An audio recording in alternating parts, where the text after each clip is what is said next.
Welcome to the Rates and Lanes podcast. If you would give me just a quick second, I want to try to make sure there's a couple of little different steps I have to go through to make sure that we're going live on all our platforms. So I'm trying to get us to go live on Instagram right now. And I think, there it is. We are up and running on Instagram now. So we are live across Facebook, YouTube, and also Instagram. Unbelievable. So like I was saying, done, Rico. Welcome to the Rates and Lanes podcast. I am your host, Rico Muhammad. That's my good co-host, my good friend, Chuck Snow, right up there. And tonight we have joining us from the Lead Pedal podcast is Mr. Bruce Outridge. We have a lot to kind of go over this week. First of all, before we jump into that, let's do a little bit of housekeeping. If you guys, ladies and gentlemen, would like, share, and subscribe to the show, it helps us out tremendously. Helps us get to a bigger and broader algorithm and get more exposure for the show. So if you guys would do that for us, we would greatly appreciate that. And with that being said, last week we didn't get a chance to broadcast. We wanted to kind of do a little bit of a review from Matt's, but we had some different circumstances popped up and we weren't able to go come with you guys last week. So we're going to kind of circle back around and revisit the topic because Chuck was boots on the ground right there live right there in Louisville at Matt. So Chuck, I'm going to let you take it away and kind of give us the broad strokes of what all took place down at Matt's. Well, it was overwhelming as always. There were all sorts of great courses on. Sean Duffy was there in person lecturing, and there were tons of great lectures, great equipment. Not all the OEMs had a great representation, I will say, but there was a lot more than normal. And best of all, I think talking to people in the industry, people are pretty upbeat, which is really a good sign. Yes. So with Secretary Duffy and also Administrator Bars being there, did you get a chance to actually speak with them one-on-one, or what did you hear from them, and what was your impression of them from a first-hand basis? New sheriff in town, buddy.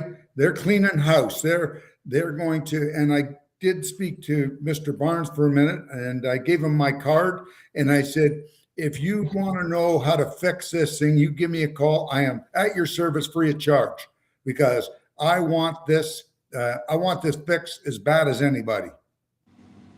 I did see a couple of videos from a couple of different, from I guess you call our fellow podcasters and things of that nature. I seen someone that was there asking a bunch of questions, and one thing that I hate, I shouldn't say I hate, but one thing that kind of just grinds my gears a little bit is when you got people that are asking questions that are out of the scope of what it is that the government can actually do.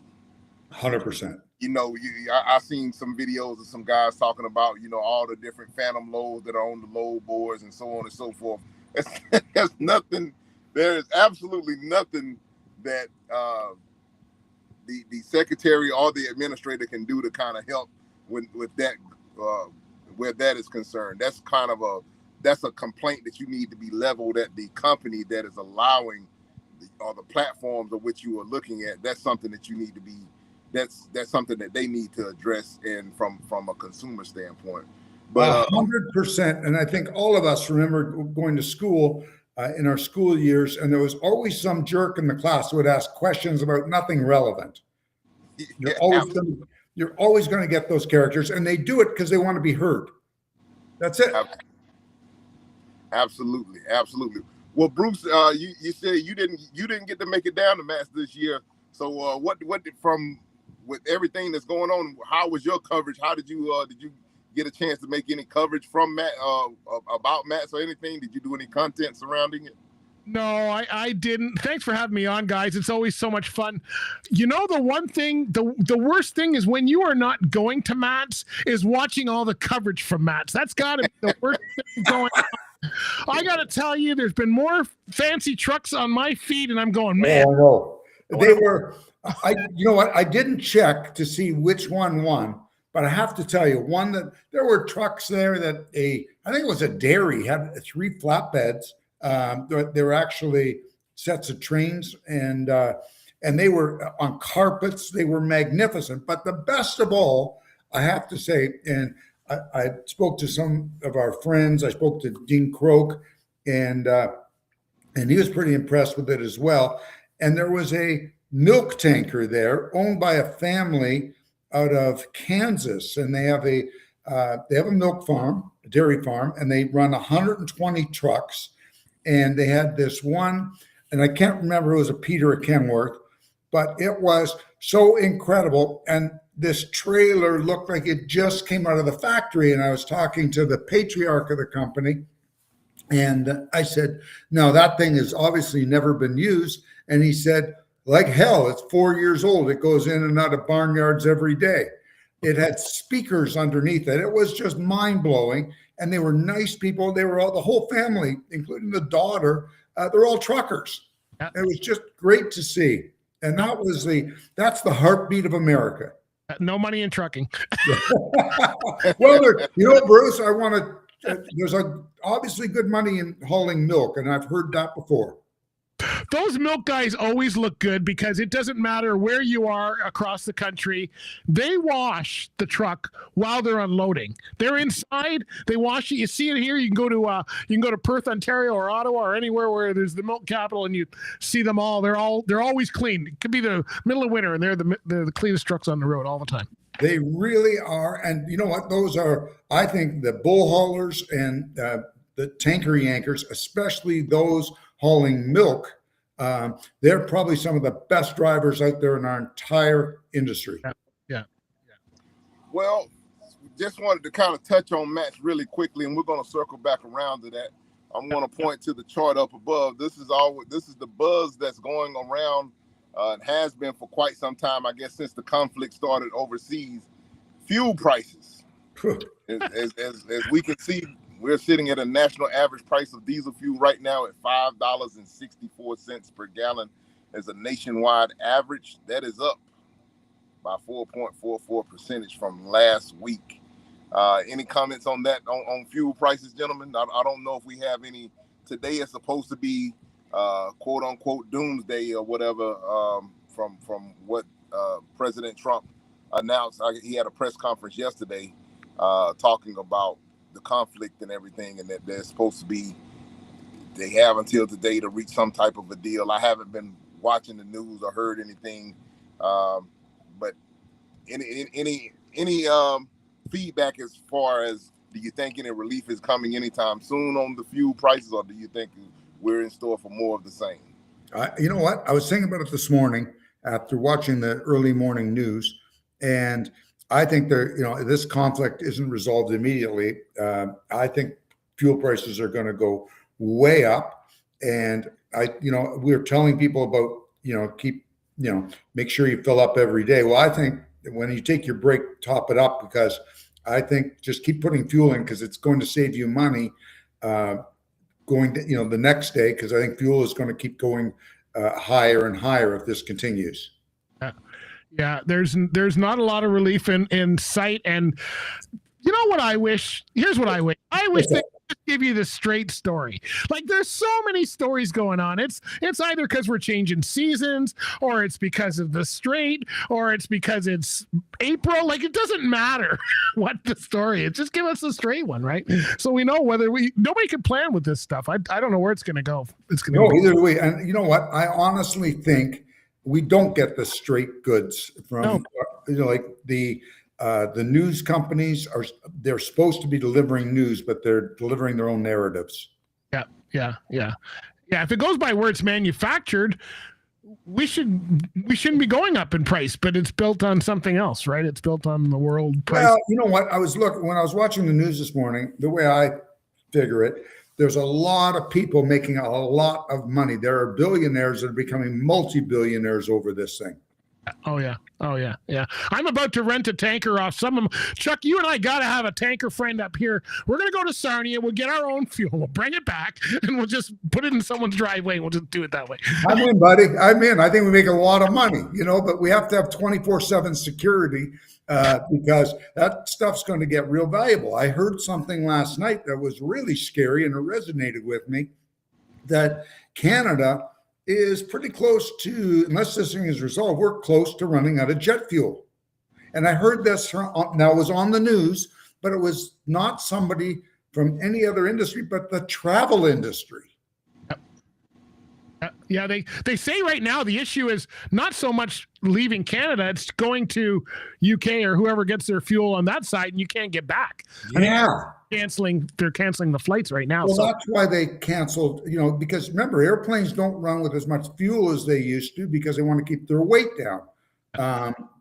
Because if they keep their weight down, they can haul more weight. It's just like a truck.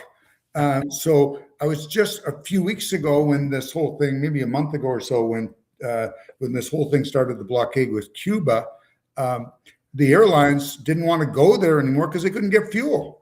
That's right. Right. It's a long swim back, man. It's a long. Oh yeah. I think it's only 90 miles, but not very many people have made it. Western water is a long 90.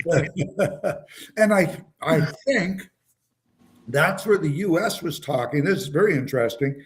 They were talking about getting rid of the Jones Act over this whole thing. Now, the Jones Act is the act that prohibits Canadians and in some cases Mexican carriers from picking up a load in, let's say, Buffalo and taking it to California. Yeah. And they're talking about getting rid of that, not for anything in the trucking industry, but for the airline industry. Oh, okay. So that planes that are coming on, this is what I imagine, planes that are delivering in, let's say, the Caribbean, going to Canada, can stop in the U.S. and buy fuel. Well, I would think if they were going to do that, they would put it on as an exemption for a certain amount of period while this is going on. You wouldn't change the whole act or the regulations for that. Who knows? This administration is a little different. Well, let's jump into real quickly as well. We're going to jump over into the national spot market rates. We're going to start off with the dry van segment. We're showing that the information is coming back that dry vans are coming back averaging $2.70 per mile on average as a nationwide average. That is 20 cents higher than it was from the previous week.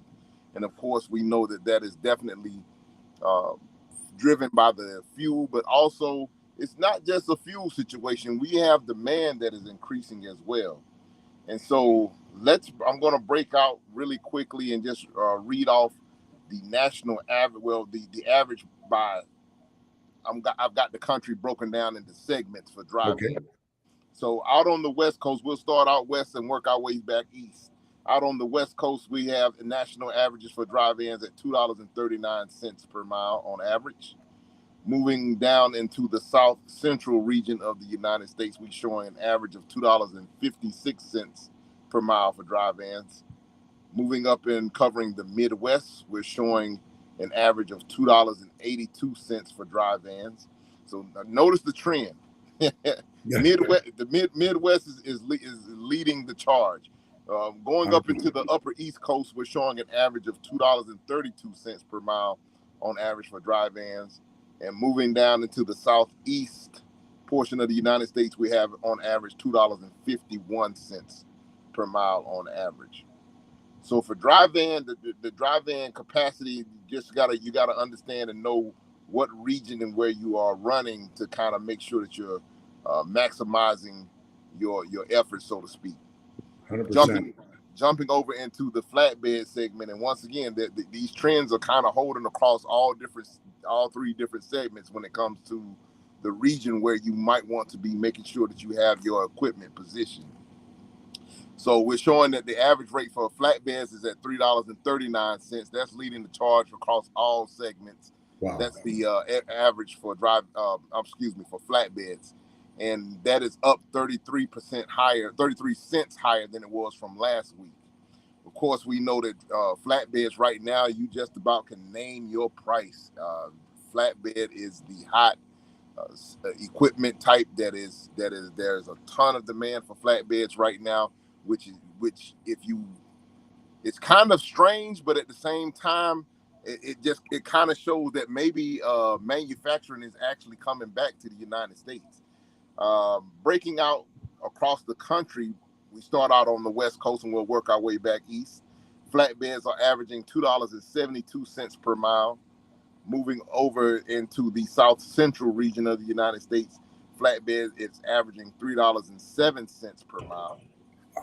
Coming out of the Midwest, we're showing flatbeds averaging $3.38 per mile. Up on the East Coast, flatbeds are averaging $3.09 per mile. And the Southeast is actually matching the Midwest, and they're holding strong on flatbed average rates at $3.38 per mile as well.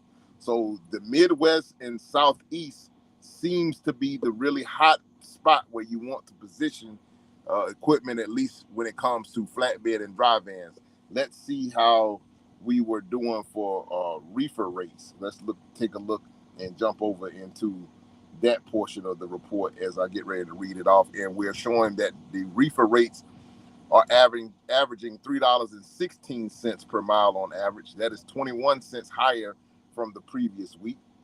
Starting out on the West Coast, we're showing an average rate for reefers at $3.06. So we are starting to see some seasonality kick in for reefers, especially coming out of the West Coast and also coming out of the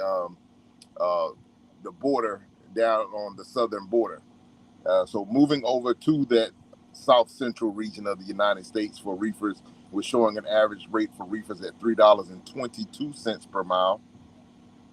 Coming out of the Midwest, leading the charge for reefers, $3.36 per mile on average. So if you notice across all segment types, Midwest seems to be the place you want to make sure that you are running some equipment if you are operating on the spot market. Moving up into the northeastern portion of the United States, that northeastern corridor, we're showing average reefer rates coming out at $2.59 per mile on average. And wrapping everything up, putting a bow on it, coming out of the southeastern region, we're showing an average rate for reefers at $2.65 per mile on average coming out of the southeast. And that will wrap up this week's national spot market rate kind of outlook. Well, rates are certainly going up. I don't know how much of those increases our listeners are getting to keep. Rico, you're operating a truck every day. Are you noticing a big difference at the end of the week? I have definitely noticed a huge increase. I have been kind of playing around with AI, and it has really opened my eyes to a lot of different things, and kind of gave me a bunch of different stuff to start to consider when it comes to business, when it comes to operating the business. Some things that we kind of already know, but sometimes even though we may have been in the business for a little while, it definitely helps makes things that you see at the forefront prick your consciousness and say, hey, I've been kind of dropping the ball when it comes to this thing. But what I've been using AI for, I actually have been plugging in my actual numbers. Of course, we got the first quarter that was behind us. So I'll throw this challenge out there to everybody and our listeners. Take your numbers for you got to file your IFTA anyway for the first quarter. Take those numbers and put them into AI and kind of let AI give you a health check to see where you are when it comes to your numbers and your rates for the first quarter. And kind of and play around with different things. You may for people that are got a projection for scaling or something like that. You may want to scale your operation. Ask AI to help you come up with a plan on how you should scale. There are all kind of different things that there's a lot of stuff that AI, instead of looking at it as the boogeyman, I know we joke sometimes here on the show about the autonomous trucks and all the other different things that may be coming down the pike. But there are some actual useful benefits that I think kind of shortens the learning curve. I was listening to a podcast, and this is what made me kind of think about it. I was listening to a podcast. They were doing mergers and acquisitions, and they were talking about how much money they would spend on attorneys for mergers and acquisitions. Oh, yeah. And they went from a budget of $50,000 on average for mergers and acquisition legal fees to $50 a month by utilizing Claude. Claude's going to have to raise his rates, I think. Well, you know what? It's affecting all different sectors. Law is a big one. We're not going to need, you know, like if you have a property dispute, before you hire a lawyer that specializes in this for $400 or $500 an hour, you can do your homework and find out where you stand, and then at least go in understanding it, which you couldn't before. Yeah, you're using it right, Rico. I started doing what you're doing probably about 6 months ago, I guess. And you know how people are using AI for things like, you know, write an email or whatever. Right. Everybody that I listen to, and I listen to a lot of I listen to some podcasts, they're all AI. They're saying using it for strategy. And if you think of how AI works, it gathers from all different places. That's why we don't want to use it for music or art or anything like that, because it's not creating anything original. It's right. Other people's art. But when you're using it for strategy, you're gaining basically insights from everybody around you. You don't know who they are. It could be your competitors, but it's giving you tips. I'm finding it's giving me tips that I wouldn't think of normally because, you know, you might not be in that area or what have you. So you're using it the right way. You're going to find, if you do what it says, I've been doing that, and it's, you know, for things like how to improve websites or whatever. And it's been changing the game. It's working. So obviously, you know, you're a force to be reckoned with, and, you know, out there, you're doing great. And if that's the secret of your success, God bless you, man. One of the huge things that definitely comes into effect, like I said, first quarter just went by. Let's do a quick health check of your business. Everybody's talking about, well, I'm going to park my truck because of fuel prices and so on and so forth. I don't think that that's the right. You know, if this is your line of work, if this is your business, you got to learn how to adapt.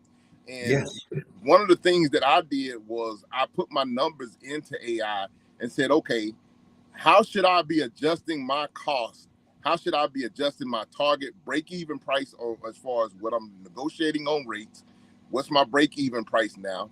If I want to be able to make 15% profit, 10% profit, where do those target numbers need to be? And it gives me, if you don't have, I forget who said it, I think it might have been Zig Ziglar. If you don't have a target to shoot at, you'll miss it every time. Yeah. So true. you got to have something to shoot for. And I think that if you have something like that to kind of be your guiding star, your barometer for your business, then it gives you a target. It helps keep the main thing, and you're able to actually make some progress and be able to stay ahead of the curve.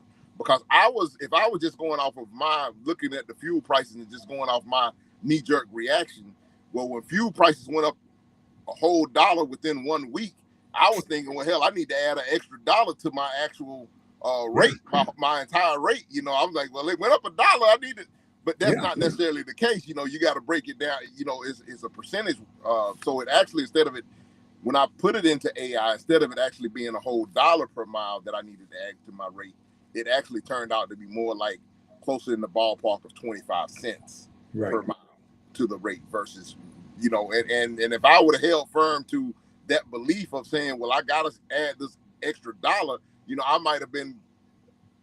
it would have been great if I would have been able to get it, but it might have been really difficult to maybe to negotiate and land those rates to stay proficient.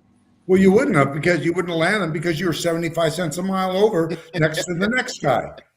Because there's another Rico Muhammad that's willing to do it for 75 cents cheaper. That's the market we live in. You have to be competitive.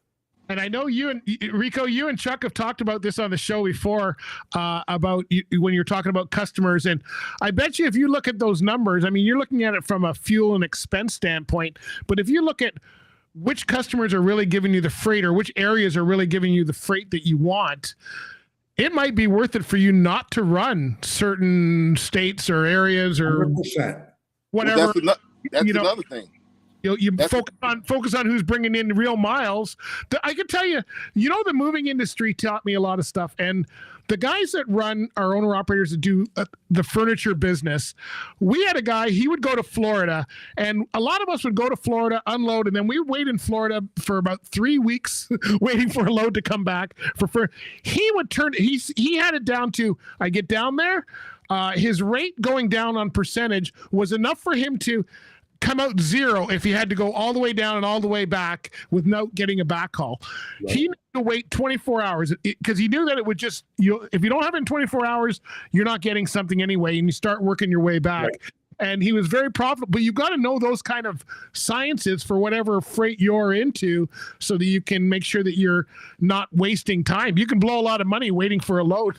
Waiting for 2 or 3 weeks. I don't care if it pays you $20,000 coming home. Right. What's 2 or 3 weeks of not turning a wheel? So right. You know what? $1,000 worth of fuel, some wear and tear on the truck, and some tolls, and you're back in the game. And that's something. If you know your numbers, you'll make the right decision. But if you don't know your numbers, you'll wait in Florida for 3 weeks. That's right. And that's why I kind of put the challenge out there for this exercise to help people actually get a chance to know and understand their numbers. Also, like I said, if you're looking at scaling, a great benefit would be to ask when you're looking at whichever AI model that you're dealing with, tell it what state you're in, what your tax strategies are, so on and so forth, and maybe get some feedback so that you can go back and maybe some questions that you need to go back and ask your CPA. Are you set up to benefit from per diem? Are you getting the benefit of utilizing the per diem every year for the number of days that you're out on the road, so on and so forth? There are a ton. And I'm getting blown away. I'm becoming an adopter of this AI thing. Putting your information in there and letting it give you let it give you some strategies and some different things that you may be underutilizing. One thing that we talk about that all the time here on the show, we talk about detention. Making sure, too often I think that we are too cavalier when it comes to negotiating rates. As long as the rate kind of fits within the paradigm, but there's so much more to negotiating a rate and making sure that we get the tension and things of that nature, especially if you know or understand the shipper or the receiver that you're potentially going to. And if you don't know, ask. Make sure that you ask, because that may be the difference. If you got some experience dealing with certain shippers or receivers, and you know it's going to be 6, 7 hours, 10 hours to get unloaded, you need to make adjustments in your rate to do that. And putting that information in the AI can help you tremendously when it comes to those type situations. Yeah. And you know what? You may decide not to take that load because it's going to that place and you could be there for 2 days. Absolutely. But not only being there for 2 days, but making sure that you get detention and layover pay negotiated and put in writing on the rate confirmation, because at the end of the day, you can't just at the end of the day, that rate confirmation is going to be what is going to rule the negotiation going forward from the standpoint of, it doesn't take you might say, well, majority of our loads is just easy one on in and out. But that one load, that one nightmare load that you ever have that situation where you get hung out on and you like, man, I neglected to even make sure that layover pay or detention was included in the rate confirmation. And now you just given up an entire day of potential profitability because of a simple thing that you neglected to do. And so I had AI print me out some the things that I know that I want to make sure that I'm getting. Give me like a quick reference flashcard or whatever that I can print out and put in the truck. 100%. You've got to know, that's part of the problem with the industry is we're a lot of the places we're going to, we don't know if we haven't been there before, we don't know what's involved till we know what's involved. And actually that's kind of changed. I know that there was a Doc 411 was one thing that was out there, but I found something that's free, doesn't cost you a dime. Just good old Google reviews. And here with the advent of with social media and things of that nature, more and more drivers are posting more and more content. And I tell you, I think that it's going to kind of create a perfect storm with all of the content and different things that are being put out there. And we'll see whether or not there's going to be something that comes down from, I know that they talked about, some things that implement some things from a governmental standpoint when it comes to drivers' rights, having restrooms, things of that nature at different receivers. But it's going to be also very interesting to see if they're going to put some kind of teeth behind holding a driver hostage without any compensation or something like that. Well, that was discussed. That was discussed probably 15 years ago. Peter DeFazio, who was he was a congressman, I believe, from Oregon, and he was brilliant, and he was a real champion of our industry, just like Sean Duffy is. And he said, I don't want but he wasn't an administrator, and he said, I really don't think this hours of service thing, these changes are a good idea without protecting drivers from loading docks and receiving docks, because there's got to be a time. And you can't turn these guys loose after they've been on duty for all day waiting. They haven't slept, and now all of a sudden you tell them to get off the property. This isn't right. Yeah, and the load still has to get there. It's funny. I was thinking that the other day because I was recording some podcast episodes, and in 1980 we were talking about detention time. Here we are, 2026. We're still talking about detention time. No one solved the problem. Why is this such a big issue? We got to get this taken care of. I think it's going to come to a head with a lot of other things that are being talked about in the industry right now too. So it's gotten worse. That's some of the stuff that Secretary Duffy, he's kind of been championing. That there's so much stuff. This industry has just kind of been left to rot. That's exactly what he said. It's been left to rot for 46 years, word for word, verbatim. And he's right. It is rotted to the core. No, this is a very, very regulated industry. They've basically took all the regulations and put them in the garbage can and let it turn into a free-for-all. And look what's happened. Our roads have become a treacherous nightmare.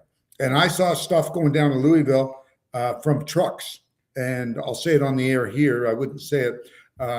I could not believe on the way down, because we drove down, how many trucks were doing well over 85, 90 miles an hour. Wow. Yeah, absolutely crazy. And that's with fuel on the way down being between $4 and $5 a gallon. So what? $4.99 to $5.90. Could you tell, were these owner operators, Chuck, or were these company drivers? Both. They weren't Canadian trucks because we can't go over 105. Don't kid yourself, Bruce. Well, there's a will, there's a way. Yes, exactly. Some of them are carrying their own mechanics to turn them up when they need to. Yeah, with all this technology out here, there's always a workaround. But fuel, why would you? I'm driving slower in my car because of the price of fuel. So I don't know why someone would be trying to go faster in a truck when you got weight and all that. You're just you know what I'm presuming is, number one, they're not paying for fuel. The guy that owns the truck is, even though it's a owner operator truck. The owner operator may not be driving it. He may have put a driver on it, or somebody's trying to make up for lost time. Maybe they left late. Maybe they were detained at a ship or a receiver. You don't know. But so you can never make up for lost time. It just doesn't work. It doesn't mathematically work. I think the three of us have tried it, and it never works. Back to the whole thing of negotiating and stuff. And I was talking about the AI situation. Make sure that you get into the habit too, because this seems to be here lately. This seems to be something that they've kind of snuck in on a lot of contracts. Before even though you may have agreed in principle and you have a rate confirmation in hand, read over that rate confirmation thoroughly. Make sure that those things that are on that rate confirmation that you can abide by. And the thing in particular that I want to point to on a lot of rate confirmations that are being snuck in is penalties for late fees. If you're at a delivery and you're getting held up, you're getting detained, and you got to go make your next pickup. But if you are 5 minutes late, and I've actually read this on one of my rate confirmations, if you are 1 minute late to the appointment, that is a $250 fine deduction from your rate. I don't know.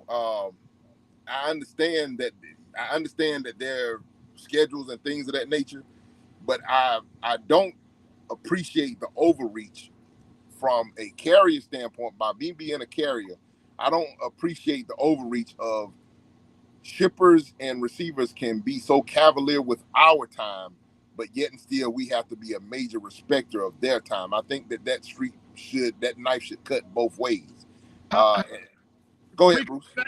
Rico, is that on your side though? You should say, if you keep me longer than whatever the appropriate time for delivery is, they should be paying you $250. And why is that not just a standard in contract both ways? So that would maybe solve the detention time problem. Guys, I'll say that what I've noticed about trucking contracts, they're always one-way contracts. You sign a deal with a manufacturer that you're going to put on a truck there and he's going to keep you busy, and they always have an exit clause and you don't. Okay, if you say, I can't do this anymore, I'm losing too much money, I'm going to sue you, Bruce. But they can walk in and say, Bruce, your last load, I know you've been here for 10 years and you've done a great job, but take off, we don't want you here anymore.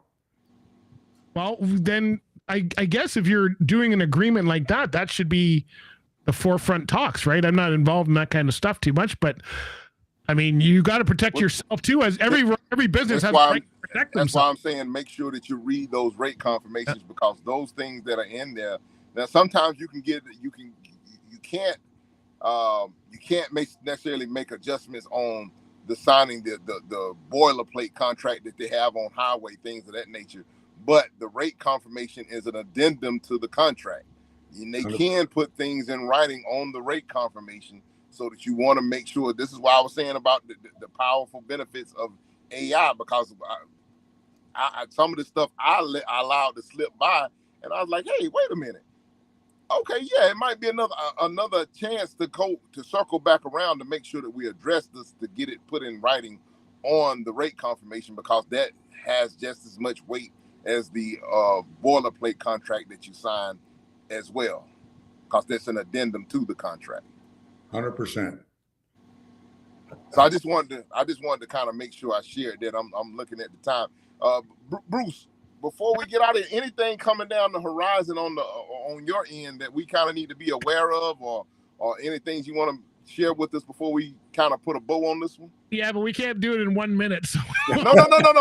You got time. No, not 1 minute. You got time. I just want to kind of all you need, Bruce. Yeah, no, I think from what we're talking about here in Canada, and I'm sure, I don't know if Chuck's part of those conversations, but Red Seal's the big thing. There's some kind of a certification for drivers across the board is the big conversation. Training's the big conversation. I just want a big shout out today. It's Green Shirt Day today, and that's because of the Humboldt crash. Yes. And, I saw this morning Scott Thomas, whose son passed away in that crash, was on our local television here in Ontario. And so for it to be here, he's making the rounds. He's going to be at a conference coming up. I interviewed him last year, but there's some serious strides going on. There's a lot of conversations going on about road safety, Red Seal, training. It's kind of all being in the same bucket. We need more momentum at that. That's the conversations that I'm in right now with a lot of people as far as associations and stuff. That's what's going on right now. You know, Bruce, this Red Seal idea is so brilliant and it's so needed. That's the missing link to going back to where we used to be with a culture. The one thing that always made my blood boil was when ads used to be in newspapers back in the day as unskilled labor for truck drivers. That is not unskilled labor, ladies and gentlemen, especially now. This is you're piloting an 80,000 pound vehicle down the road with people's lives in front of you. That's not non-skilled. That's a skilled job that needs to be, for gosh sakes, if they have Red Seal painters just to paint a wall, and you're not going to have Red Seal truckers. Yeah. And I've been talking with a lot of experienced veteran drivers, and they're all, there's been a commonality here of the whole stepping process. You know, you get your license, you do maybe a straight truck for a couple years, or you do local delivery for a couple years.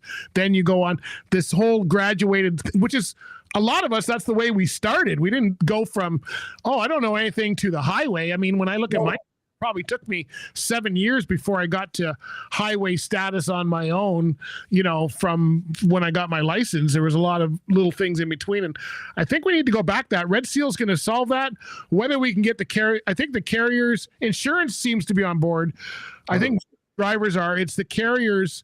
You're going to get a block of them that are willing to do that, but are they all, if it affects their bottom line, are they going to stay the course? Because that's going to be the problem, right? Bruce, I think they will make more money by cutting down on crashes, and whether they cause the crash or not. If their drivers are trained and they're on the highway, and you have somebody that's not trained, their drivers will be trained in how to react. That saves the crash. Yeah. And if you're an experienced driver and they're saying, hey, only Red Seal drivers apply here, whatever company that might be, that takes away all those other people who are applying that are not even qualified to do the job. And it's going to make it a lot easier for people to, and hopefully that raises the rates, so you're getting paid properly because the fleet is saving money and paying a proper. So I'm hoping it's go. I'm a big fan of it. They haven't figured out. Alberta announced it 2 weeks ago that June 2027 they're actually implementing it. So they made the announcement. They're kind of leading the charge. So the rest of us just got to get on board with it now. I think it's fantastic. Can you imagine if you, as a carrier or even as a broker, going to a customer and saying, going to Coca-Cola or a big shipper like General Foods, General Mills, and saying, we only have Red Seal drivers. All of a sudden, that's a huge thing for those companies, because they can now say, we're only using Red Seal drivers. We're part of the solution, not part of the problem. Yeah, and it's gonna solve that driver inc. So the whole betting on a contract now and bidding on it and people undercutting, that's gonna be solved when the insurance people say, okay, that type of freight can only be hauled by people with this, you know, experience level or whatever they decide to call it. So hopefully it's going to be better for us. I don't know whether I'll see it in my lifetime, but they're starting. You know, some of us are going 5 years, 10 years. I'm not sure whether our governments don't work fast enough to implement anything in a hurry. Well, I think this thing has gotten so bad. I think they're working a hell of a lot faster, at least in the States and Alberta. You know, I think Ontario still has their head in the sand, but that's my own opinion. Yeah, they don't. I don't know. Well, hopefully it solves. I guess getting the word out, getting the education out, and getting kind of people on board is what they're really working on now. But PTAC is going crazy across the country trying to get people aboard. They're making some really good strides. So we'll see where it goes. I'm certainly a fan. So am I. And anything I can do to help that cause, you know, please just let me know, because I think it's the thing that can save our industry. So yeah. I'm sorry. Go ahead, Bruce. No, go ahead, Rico. I was done. I was just agreeing. No, well, I was just going to say, before we get out of here, how do people find you and keep up with you as well? Wherever you are, just look up my name. No, just Lead Pedal Media, Lead Pedal Podcast. If you put Lead Pedal in, it should populate wherever it is. Good name. There's many sites to give you. So leadpedalmedia.com will take you to everything that we got that way. Cool beans. All right. Well, Chuck, anything you want to say before we get ready to put a bow on it? No, you know what? I just want to thank Bruce for joining us tonight. It was, as always, it was a great show having him. And everybody just stay braced and do what you can to keep your expenses as low as you can and get your profit up as high as you can, and be safe out there. Absolutely. So, yeah, ladies and gentlemen, please take me up on the challenge. Try to put some of your information in the AI and see what it gets you. See where it may be able, where you might be able to make those small incremental changes that could help increase your bottom line and boost your profits. That's right. Be smart, operator. You got to be smart these days, right? Absolutely. Right. Thanks for having me on, guys. Appreciate it. Thanks for joining us. Thanks for taking the time, Bruce. So for all the ladies and gentlemen out there, we want to thank you guys for taking the time to join us, spend a little time with us. You could have been anywhere else in the world, but you took some time to hang out with us here on the Racing Lanes podcast, and we're always eternally grateful for you doing so. Please tell a friend to tell a friend about the show. Stay safe out there, stay healthy, stay profitable, keep it in between the mustard and the mayonnaise. We'll talk at the same time, same place next week. God bless you and good night. Catch on flip-flop. Bye for now. Good night. Be safe, everybody. Thanks, Bruce.